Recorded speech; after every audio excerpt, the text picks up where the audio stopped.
Carsten Hansen is the regional director for the Norwegian Refugee Council. I asked him how likely it was that the Syrian ceasefire will hold.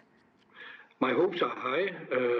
I have to be optimistic, but I also have to be realistic. And I think there still seems to be a lot of issues which needs to be sorted out. There seems to be different views on how likely it is. And my question would be, why are we waiting a week when we could stop tonight? Do you feel like the U.S. and Russia and the friction between the two countries are holding up the peace process?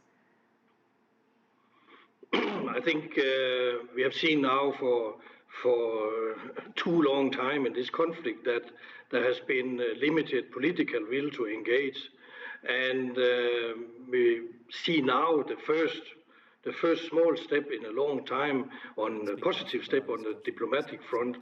And of course we are fully aware about all the differences in the parties who have impact and influence on this conflict.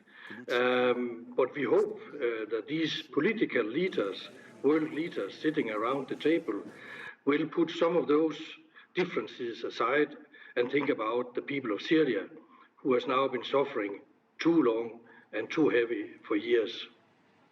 That's right. We're talking over 4 million Syrians really suffering. And now we're talking about bringing in food, airdropping them to the area. The ceasefire does not apply to the Islamic State or the al-Nusra Front. Give us an idea of what this is actually going to look like as this food is dropped into the area.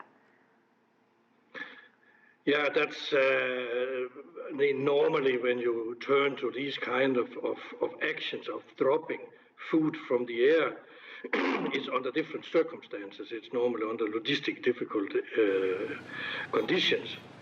Here it would be much more simple to stop the conflict, to give unlimited, unhindered, secure access for humanitarian workers. Then you don't need to drop anything from the air. So, and the millions of people you're talking about, I mean, 4.5 million plus outside Syria and 13.5 million people inside Syria who desperately need help.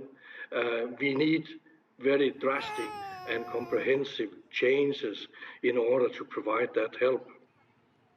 Russia is still bombing some rebel groups that the U.S. is actually supplying. How do you differentiate the two?